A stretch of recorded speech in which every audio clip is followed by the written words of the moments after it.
Bismillahirrahmanirrahim. In this video, you will learn about how to measure the BP manually. तो इस video को and तक देखना। मैं 100% श्योर हूँ कि आपको इस वीडियो के एंड तक बीपी चेक करना आ जाएगा मैनुअली।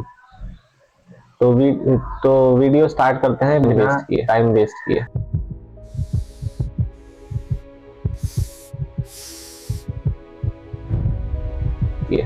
किए। सबसे पहले जो आपको इंस्ट्रूमेंट चाहिए होंगे वो है एक बीपी अपरेटस, जिसको मेडिकल टर्म में स्फेग्मोमैनोमीटर कहते हैं, और एक स्टेथोस्कोप चाहिए होगा आपको।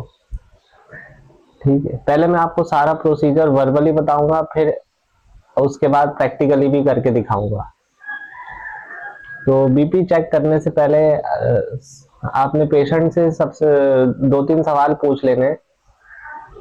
यानी आप कहीं दूर से चल के तो नहीं आए, आपको चेस्ट पेन तो नहीं हो रहा, आपकी सांस तो नहीं फूल रही, क्या आप एंटी हाइपरटेंसिव मेडिसिन लेते हैं, क्या आपको घबराहट हो रही है। इस तरह के 2-3 सवाल आपने पूछ लेने हैं। फिर आपने अपने पेशेंट को मेंटली रिलैक्स करना है और एक चेयर पे बैठने को बोलना है। फिर उसके बाद या तो आप पेशेंट से खुद पूछ लें या आप दोनों आर्म्स पे खुद असेस कर लेंगे पेशेंट के किसी भी आर्म में फिस्टुला तो नहीं बना हुआ। अगर फिस्टुला किसी भी आर्म में है तो उस आर्म से बीपी चेक कभी नहीं करेंगे, बल्कि हम दूसरा आर्म से चेक करेंगे जिसमें फिस्टुला नहीं बना हुआ। बीपी चेक करने से पहले हम सबसे पहले तो ब्रेकियल आर्टरी को पैल्पेट करेंगे। पैल्पेट यानी फील करेंगे। अच्छा, ब्रेकियल आर्टरी आपको इस रीजन में मिलेगी, मैं आपको दिखा दूं।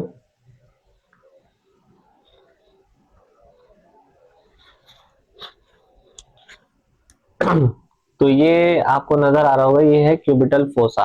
आपको ट्रायंगुलर स्पेस नजर आ रहा होगा। अच्छा, ब्रेकियल आर्टरी पैल्पेट करने का आसान तरीका ये है कि आप पेशेंट को आप अपना हाथ इस तरह से अगेंस्ट लेके जाएंगे। यानी मैं ऊपर इसको नीचे की तरफ पुश करूंगा और अपने हाथ को ऊपर की तरफ पुश करूंगा तो ब्रेकियल टेंडन एनहांस हो जाएगा। ठीक है, ब्रेकियल टेंडन के बिल्कुल जस्ट मीडियली, यानी मीडियली मिड लाइन की तरफ, ये आपको 2 फिंगर से ब्रेकियल आर्टरी पैल्पेट हो जाएगी, यानी पल्स फील होना शुरू हो जाएगी। तो इस तरह से आपने पेशेंट की ब्रेकियल आर्टरी को पहले फील करना है। ठीक है, फिर इस पॉइंट से 2 फिंगर अबव आपने बीपी कफ बांध लेना है। अच्छा, यहाँ पे बहुत सारे लोग मिस्टेक करते हैं। अमूमन घरों में जो बीपी चेक कर रहे होते हैं उनको नहीं पता होता कि क्या सही तरीका है क्या नहीं है। वो क्या करते हैं कि बीपी कफ को बहुत ज्यादा टाइट कर लेते हैं कि मतलब वो हाथ से इतना टाइट कर लेते हैं कि ब्रेकियल आर्टरी बिना कफ इन्फ्लेट करे ब्रेकियल आर्टरी लाइगेट होने लगती है, उसके ऊपर प्रेशर आने लगता है। और कुछ लोग क्या करते हैं कि बिल्कुल ही लूज छोड़ देते हैं कि कफ नीचे फिसल के आ जाता है। आपने ये भी नहीं करना।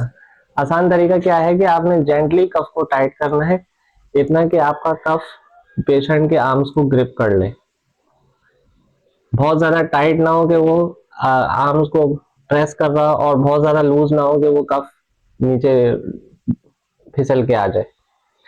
ठीक है, आपने जेंटली कफ को टाइट किया, ब्रेकियल आर्टरी पैल्पेट कर रहे हैं आप, देन उसके बाद आपने कफ को स्लोली इन्फ्लेट करना है।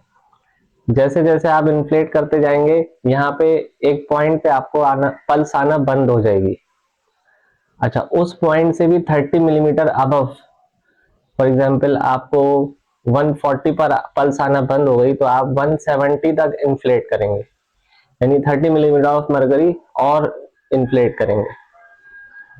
फिर 170 पे लाके हमने छोड़ दिया। फॉर एग्जाम्पल 140 पे पल्स बंद हो रही थी तो 170 पे हमने और इन्फ्लेट किया और उसको लॉक कर दिया।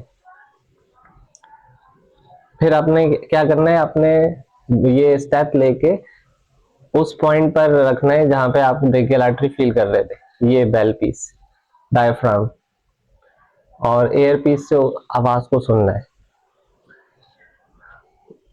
यानी आप ने यहाँ पे डायफ्राम रख दिया और कान में ये लगा लिया। स्लोली स्लोली कफ को डिफ्लेट करेंगे और गौर से सुनेंगे कि आवाज किस पॉइंट पर आ रही है। जिस पॉइंट पर आपको आवाज आना शुरू हो जाए वो है पेशेंट का सिस्टोलिक बीपी, और जिस पॉइंट पर आपको आवाज आना बंद हो जाए वो है पेशेंट का डायस्टोलिक बीपी। तो ये था सारा प्रोसीजर। अब मैं आपको प्रैक्टिकली भी करके दिखाता हूँ।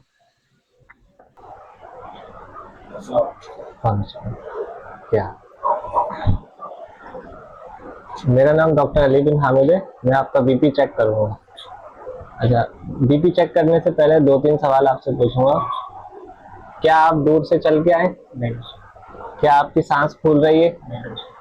क्या आपको सीने में दर्द हो रहा है? नहीं। क्या घबराहट हो रही है किसी भी किस्म की?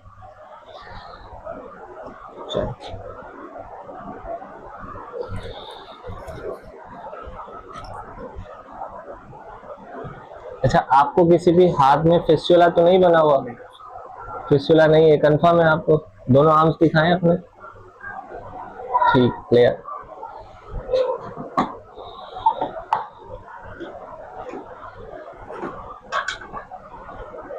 दो वाला आर्म दिखाएं, इसमें ज्यादा क्लियर नजर आए। तो मैंने आपको बताया था सबसे पहले बीपी चेक करने से पहले हम ब्रेकियल आर्टरी पैल्पेट करेंगे। ब्रेकियल आर्टरी पैल्पेट करने का आसान तरीका ये है कि बाइसेप टेंडन की बिल्कुल मीडियली होती है। बाइसेप टेंडन आप कैसे फील करेंगे? ये मेरे हाथ पे जोर लगाइएगा, देखें ये जोर लगा रहे हैं तो बाइसेप टेंडन ये फील हो।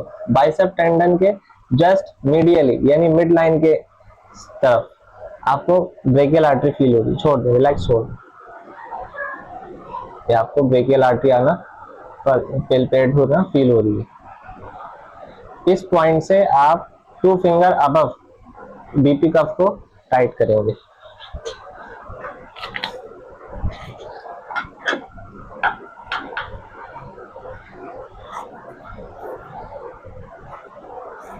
अच्छा, इस चीज का भी ध्यान रखना है कि आपके जो ये पाइप्स जा रहे हो ये ब्रेकियल आर्टरी के जस्ट अलोंग जा रहे हो।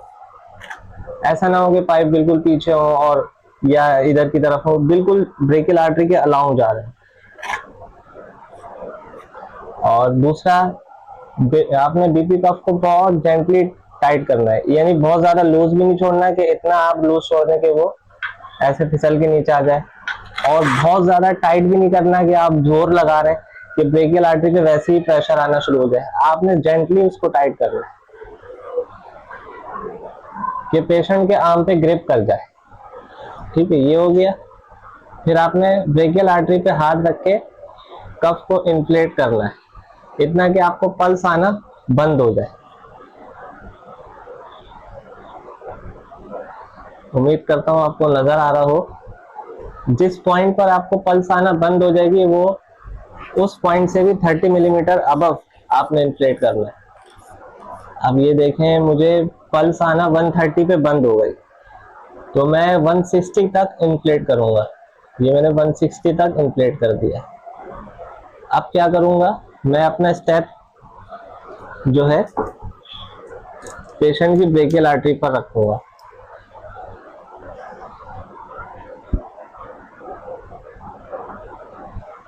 और स्लोली स्लोली कफ को डिफ्लेट करूंगा। जिस पॉइंट पर आपको आवाज आना शुरू हो जाए वो पेशेंट का सिस्टोलिक है, और जिस पेशेंट पर आवाज आना बंद हो जाए वो पेशेंट का डायस्टोलिक है।